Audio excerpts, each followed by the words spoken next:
Chapter 11, A New Fit. "He's trying to run," Ashley laughed. "Come on, Cumber." Cumber trotted through the long grass toward Deacon, who was waiting a few feet away. Deacon was wearing red rubber boots and holding a walking stick. He looked like a little explorer. He patted Cumber's head upon arrival. "Good boy," Ashley said. All four of Cumber's legs were enveloped in cast. The tan bandages kept his ankles and knees very straight, which made his gallop a bit stiff. They had to be changed frequently as he grew, but so far, Cumber was doing great with them. His legs already seemed to be getting a tiny bit stronger, and he was trying to run. That was a good sign for his future. Pumpkin's veterinarians were too busy caring for Pumpkin to take care of Cumber, and honestly, they didn't think they could help him. His legs were too weak in their eyes. So Ashley drove 2 hours to see another veterinarian who was willing to put cast on his legs the same way the doctor would put cast on humans with broken legs. Ashley was worried at first. Casts were stiff and hard. Would Cumber be able to lie down and stand back up with all four of his legs in cast? To her surprise, the answer was yes. Now Ashley was driving 2 hours to the veterinarian every 10 days to get Cumber's cast changed. Luckily, Cumber had some company. Zebra, the 2-day lamb she had rescued months before Cumber's arrival, also required casts that had to be changed frequently. So at least Cumber had a companion during his doctor's visits, and Ashley felt better about her 4-hour road trip car rides. Each time casts were changed, the animals had to be put under anesthesia. Doctors for people and animals sometimes use a type of medicine called anesthesia to eliminate the pain their patients feel during a procedure. The anesthesia could make you fall asleep temporarily, so you didn't move accidentally during the procedure. In order for a doctor to cut off a cast and make a new one, the patient has to remain very, very still for a long time.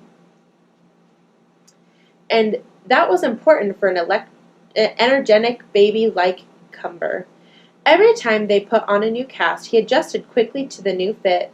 He'd lie down and jump back up without a worry. Nothing was stopping Cumber. Zebra was doing amazingly too. He had been so young when they started wrapping his legs that he was adjusting with no problem. Hopefully Cumber would have a similar results. Gia ran up to the foal, and the two brushed noses multiple times as though they were giving each other kisses.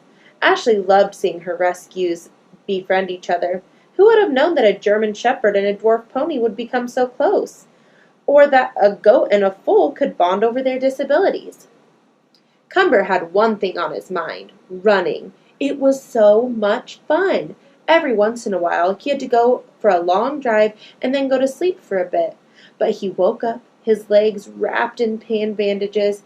They were stuck kind of straight out, and he couldn't bend them, which was a good thing. Then they let him run and run and run. Now that he could move so easily, he decided he liked dogs as much as he liked deacons. They'd both run with him and jump with him. It was awesome. He never thought he'd be able to move so fast.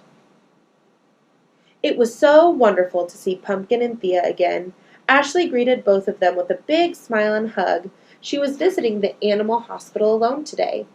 It was just too emotional for Deacon to go home without bringing his friends home with him.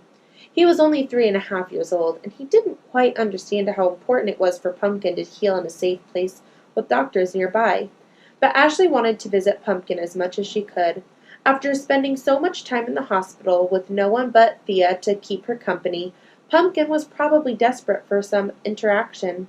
Unfortunately, all the animals at the hospital had to be kept separated from one another to keep them safe and healthy. Ashley wished Pumpkin could run around outside in the fresh air just like Cumber, but being cooped up in the pen was better for her. She needed plenty of time to rest and recover. Pumpkin's leg was still bandaged for extra protection. The doctors checked on her daily, changed her bandage, and monitored the incision to make sure there was no infection. So far, almost half of the $13,000 had been spent, and only one of the 3 surgeries was completed. Ashley needed to keep raising money for Pumpkin, especially since her second surgery was approaching quickly. If all went well, it would happen next week. This little pony doesn't let anything stop her, Ashley thought. Her will and spirit are nothing short of incredible. Hang in there, Pumpy. Ashley said. "I'll see you again after your next surgery." Pumpkin walked quietly back to her stall where Thea was waiting inside. The doctors had taken Pumpkin away a while ago, which always made Thea nervous. She was just happy to have her baby back, but she noticed something right away. Two of Pumpkin's legs had casts on them, and the third one was still wrapped in a bandage.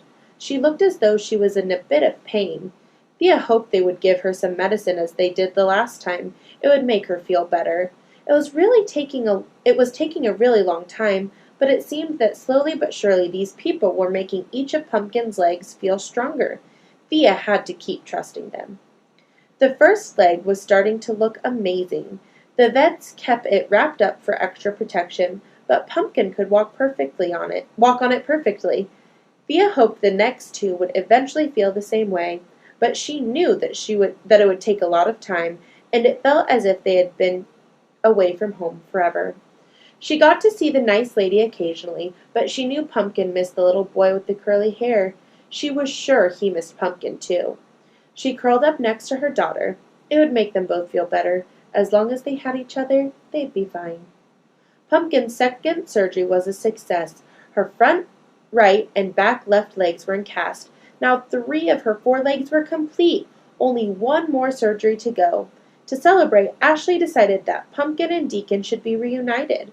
When the two saw each other, their eyes lit up. It was clear that Pumpkin adored Deacon. The feeling was mutual. It was August now, and Pumpkin's medical bills had reached $16,000. That was $3,000 over what Ashley had originally planned for. Luckily, the veterinarians were letting her pay the bill a little bit at a time each month. It was a good thing she kept asking her supporters for more money. The hospital stays had been much longer than she'd ever imagined. Pumpkin had first set foot in the hospital at the end of May. At this point, Ashley didn't even want to guess when Pumpkin would get out. She didn't want to disappoint her supporters either, or Deacon, or herself.